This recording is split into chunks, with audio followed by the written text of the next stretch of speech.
John Watson. I shared a flat at 221B Baker Street with a young man named Sherlock Holmes. This would normally be a simple statement of simple fact, but I had learned in the first few weeks of our association that the normal process of returning home was in itself an adventure. I never knew what to expect. I seldom expected what I found. I had decided to spend a quiet evening at home, and I was determined not to become involved in any new scheme that Holmes would invent.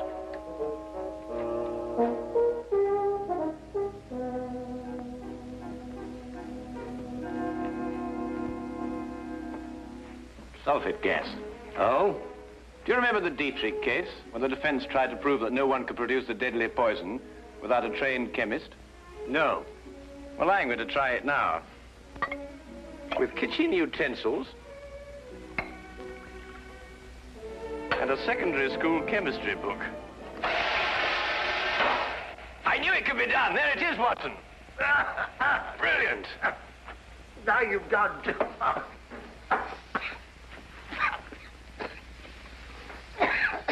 That woman was guilty as a vulture. Clever, too. Holmes, I wish you wouldn't forget that we've got to live in these rooms. Can't imagine why the prosecution didn't think of this. The gentleman arrived here in a hansom. Appears to be coming up here. What else did you notice about our visitor? Oh, I don't know. I'd say about 30-ish, conservatively dressed. A man of modest means. What do you think, Holmes? I don't know. I didn't see him. You did. Oh, yes. Yes, of course. Oh, excuse me. Morning, do come in, will you? Good morning. Is this Sherlock Holmes' flat? Yes, indeed. Oh, sulfate gas. Oh. Mr. Holmes has been experimenting. That's Mr. Holmes. How do you do, Mr. Holmes? How do you do? I must apologize for calling upon you without an appointment, Mr. Holmes, but it is urgent. May I present my friend and colleague, Dr. Watson? How do you do? How do you do? Now then, Mr. Winthrop. Mr. Harvey Winthrop, isn't it? Have we met before, sir? No, but you mustn't underestimate your reputation. Won't you come in? And sit down. Thank you. Over there.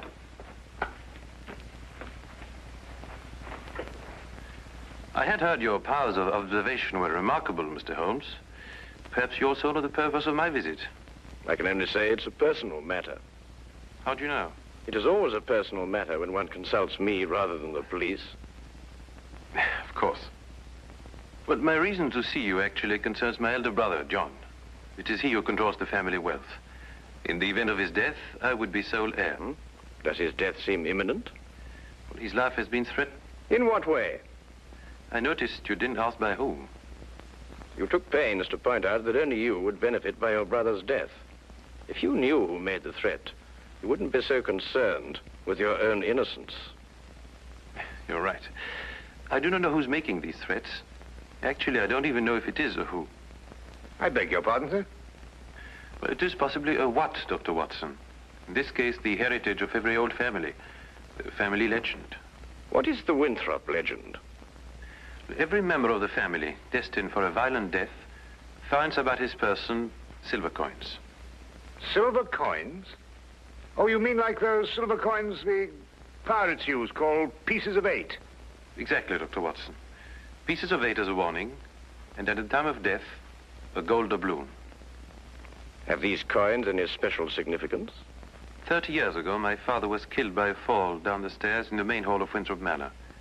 A gold doubloon was found under his body. Was he actually seen to fall downstairs? No. The manor was closed and has remained so ever since. I assume your brother has discovered several silver coins? Each day for the past 7 days. I see. What has been his reaction? He has decided for the first time in 30 years to reopen Winthrop Manor. In defiance of the legend. Exactly. We are going to be there this weekend. Who is we? My brother, my fiancée, and myself. And I would like you two, Mr. Holmes and Dr. Watson, to be there as well. Well, that's very good of you, sir. Do you have any other evidence to substantiate your belief? I was very young in those days, but I can still remember the sight of my father's body at the bottom of those stairs. Dr. Watson and I will arrive at Winthrop Manor this Friday night. Oh, thank you very much. If there is anything I can do until then, or if there's any question you want to ask me before, please don't hesitate to call upon me at any time. We'll do that. Thank you. Again, thank you, gentlemen. Not at all. Good day, Hugh, sir. Good day. Well, Holmes, what do you think? I think it's amazing the extent to which people will go to obscure the simple facts of murder or threatened murder. You don't believe in the legend? Nonsense. Well, but after all, Holmes, you said yourself that these things very often have a basis of fact. The odor lingers. There was no mention of that in the Dietrich's case.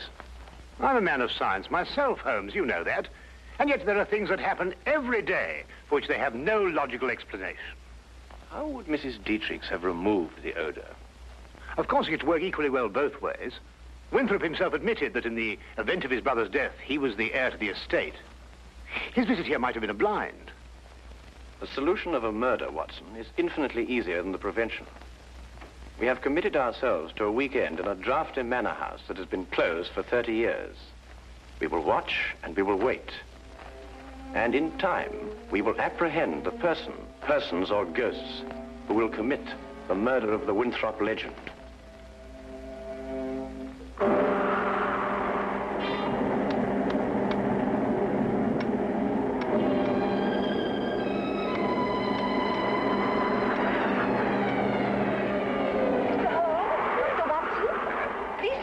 Thank you.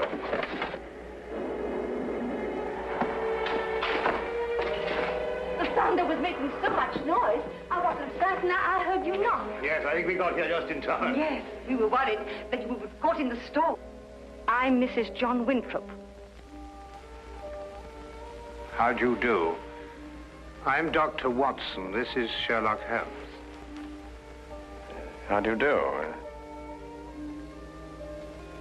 I'm very pleased to meet you. You can leave your things here and go into the sitting room. We managed to get it comfortably warm. I'll have your luggage brought up to your rooms. You'll have to excuse the inconveniences of the house. My husband's decision to spend the weekend here was rather sudden. And I'm afraid we're understaffed. Please don't concern yourself with us, Mrs. Winthrop. I'm sure we'll be very comfortable. Oh, there you are. I'm glad you made it before the storm. I see you've already met my sister-in-law. Yes, we have. How do you do? Oh, Harvey, perhaps you can show Dr. Watson and Mr. Holmes to their rooms. Yes, you probably want to freshen up. Good evening, gentlemen. This is my brother, John Winthrop. Dr. Watson. How do you do? How do you do? How do you do? How do you do, sir? I hope you'll be comfortable. Or as comfortable as possible in a house that's been closed for 30 years. I feel I should apologize. Not at all, sir. I'm sure everything will be fine. I hope so. Come down to the sitting room when you're ready. It's a bit more cheerful there. Let me show you to your rooms, gentlemen. Come along, my dear.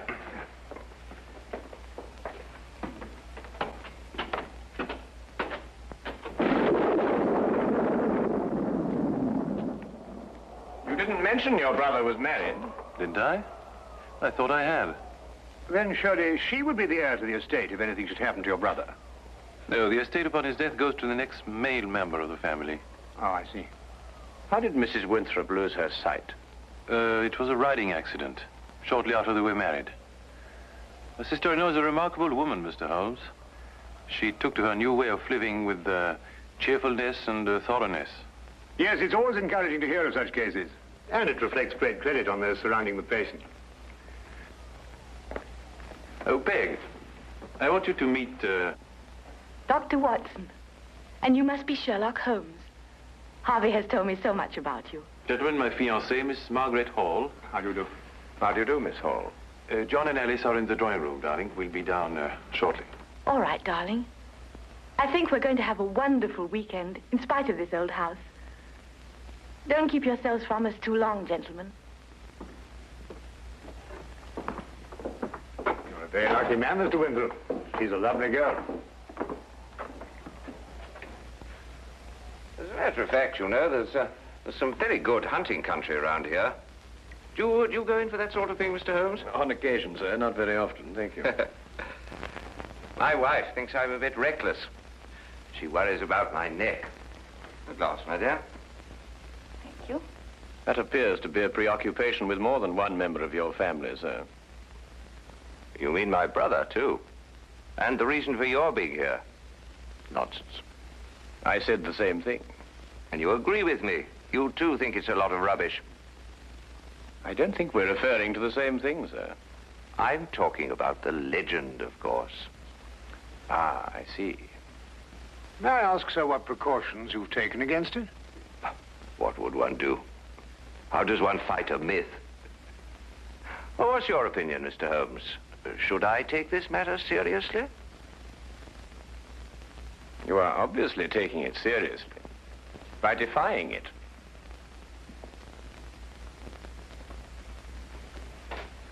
By coming down here to prove that it doesn't exist.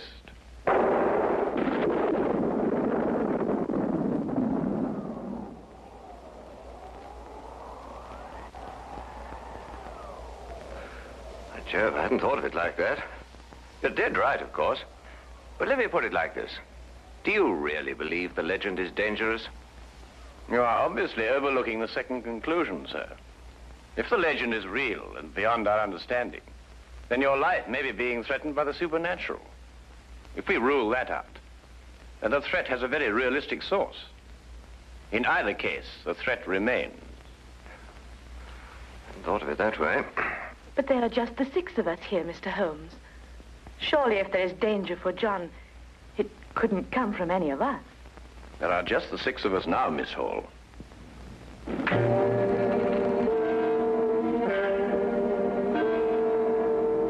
But now there are 7.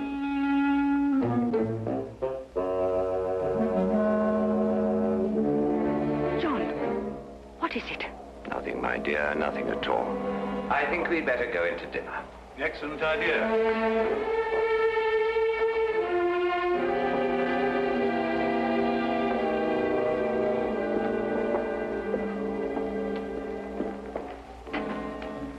I don't like it, Holmes. Neither do I, Watson. Neither do I.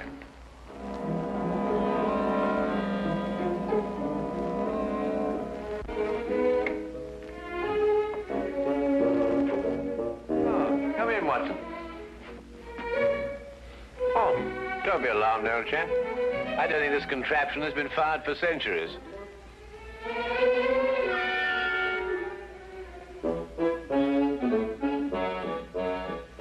You could hardly expect me to know that from here, Holmes.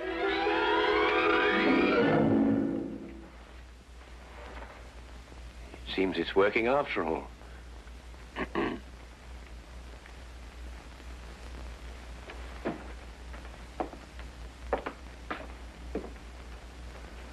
I wanted to talk to you about that dinner we just had. Oh, yes, yes. Excellent, Doc. Don't you agree? Well, it was better than the conversation, or lack of conversation, I grant you. Well, quite natural under the circumstances. Everyone's suspecting things they'd rather not say. What do you make of it, Holmes? Did you realize that young Harvey Winthrop was in love with Alice before she married his brother? Holmes, you're fantastic. How did you determine that? He told me. Oh. Oh, have you got a match, Watson? Yes, I think I should have.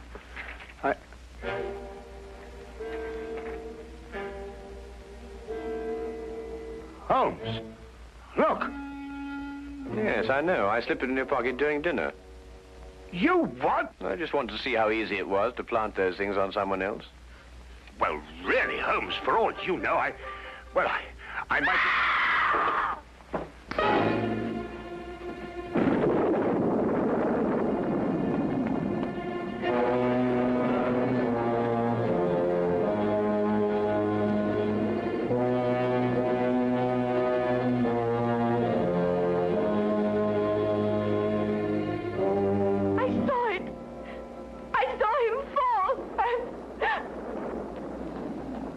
He's dead. Neck broken.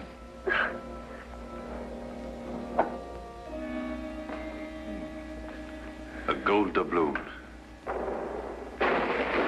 What's happened? Please. Oh, someone tell me. What's happened?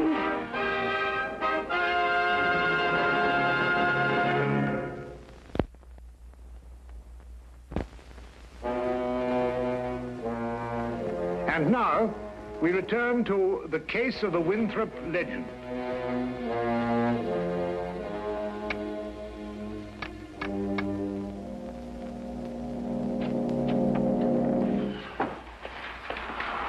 Had quite a time getting back here. The roads are turning bad. Harvey Winthrop. Good evening, sir. Could you get everybody together and see if we can try and get this thing sorted out? Where's the body? Over there. Broken neck. Died instantly. Oh, you say, you up there? Oh, good evening, Constable. That is Mr. Holmes. I've spoken to you about him. Oh, yes. Good evening to you, Mr. Holmes. Glad to have you on this case.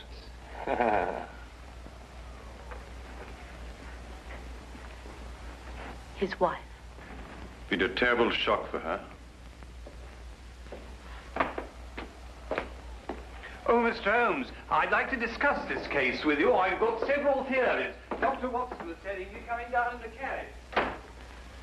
I think it would be better if she retired for a while. These will help. Thank you, Doctor. Dr. Watson summarized the legend for me on the way down, but quite frankly, Mr. Holmes, I would say we're opposed to a devilish mind here. Holmes, really? I don't know. What on earth do you think you're doing? A button. At the very least, the very least. Observe, Watson, I've almost torn a button loose. Oh, so I should think after all those acrobatics. Are you going to sit like that all evening? And yet the late Mr. John Winthrop fell down a long flight of exceptionally sharp stone stairs without damaging his clothing. What's that? I'd better check. Yes, I think you had. He may not have torn a button, but he suffered some very severe damage to his neck, I'd like to remind you. An indisputable fact, my dear Watson. Well, what are you getting at, Holmes? That's right. Now we're getting somewhere. Come on, Watson, let's examine the situation more thoroughly. The killing blow was struck at the back of the neck, is that right?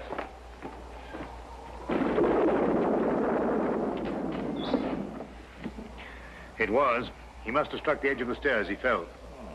Stone. Edge is quite sharp. Wouldn't the wound be deeper, more pronounced, Watson? Would you re-examine the injuries like a good fellow? Mm-hmm. Well, the skin's broken, but not unusually so. Still, it's difficult to know the position of the body when he fell. I agree with Mr. Holmes. Winthrop and the blind woman were at the top of the stairs when he fell. Mm-hmm. And in a position to have pushed him down. Right. You then imply that Miss Hall, being downstairs all the time, may be ruled out as a suspect. Well, I should take that as a prima facie proof of her innocence. Do you really think so, Watson? What's that? Who are you accusing, Mr. Holmes? Your fiancé. Holmes? You're insane. Not at all, I assure you. Your brother didn't fall down these stairs. He was killed, struck by a blow from behind, very probably in this room. His body was then placed at the foot of the stairs, and the legend having been carefully reawakened, and the manner in which your father met his death, and the gold doubloon, all led you to the obvious conclusion. She couldn't have done it. I assure you she could. But Holmes, she had no motive. The estate now passes to Harvey Winthrop. Well, yes, I'm the only one who had a motive. I would say you and the lady you are going to marry. Are you going to report her to the police? Less than useless, I'm afraid. No court in this world would ever convict her on the evidence we have. Well, assuming you're right, and mind you, to me, it's only an assumption, there's nothing we can do. Yes, there is.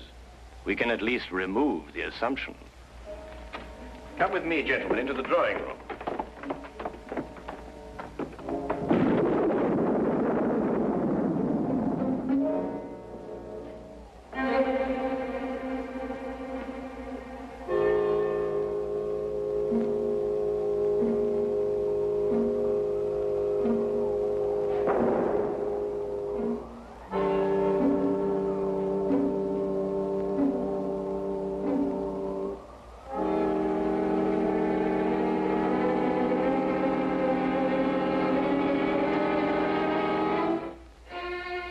Oh, Constable. I didn't know you were there. Just looking around, routine, you know, miss. Of course. Did you want to see me? Not especially, miss. A few more things to check up on. The rest lies completely in your hands.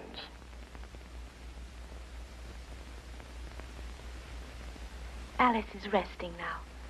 Not sleeping, but... Oh, this whole thing is horrible. If you'll forgive us, Dr. Watson has a medical certificate to fill out. Yes, I should attend to that.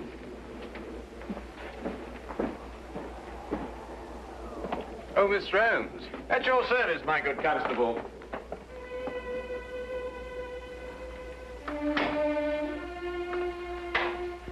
That Holmes. What a peculiar man. What? Oh, Holmes, yes, he is, isn't he? Peg, Yes? Well, this is difficult to say. What is, darling? In light of what's happened, I think it's best we break off our engagement. Break off? But why? Well, there's certain to be a mess in the papers about all this. Oh, you needn't worry about me, darling. Well, actually, it's Alice I'm thinking of. Alice? Yes, she'll be so terribly alone now. In a way, I feel responsible for her. You love her. You've always loved her. And now that your brother's dead, you... You mustn't think that. There's something else. What else? Why this sudden protective fatherly interest? 10 years ago, Alice and I went riding across the moors. I started a race. Her horse broke away from her and she couldn't stop him. He took a high fence and fell. And Alice became blind. But you can't live with that for the rest of your life. It was an accident. It was unfortunate, but it shouldn't influence our relationship now. I'm afraid it does. To me. John dies and you take Alice. That's funny. That's really ironic. Ironic? What makes you see ironic in such a situation? I don't know. I just meant nothing. Just an expression.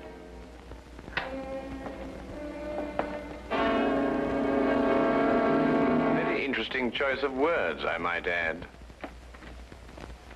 Alas, I must confess we were eavesdropping. Is there anything you'd like to confess, Miss Hall? What does this mean? You spoke of irony. Such a choice word. You didn't kill John Winthrop so that Harvey could share the family fortune with Alice. You'd have seen to that in time. You're insane. I couldn't have pushed John down the stairs. I was at the bottom myself. Well, you were in a perfect position to strike him with this. And then, very thoughtfully, placed the end in the fire to remove any evidence of the blow. No court in the world would convict me on evidence like that. You're quite right, Miss Hall. But you know the facts. And we know the facts.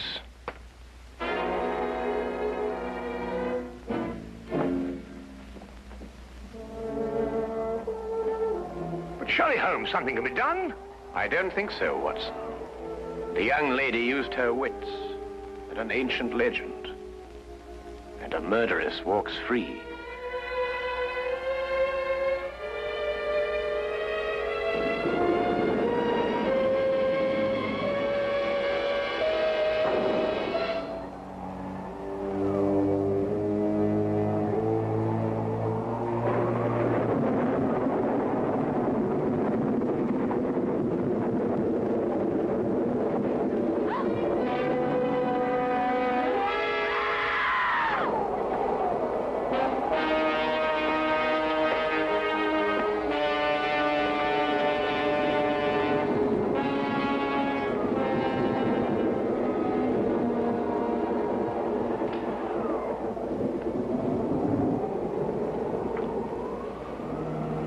But it's a gold doubloon.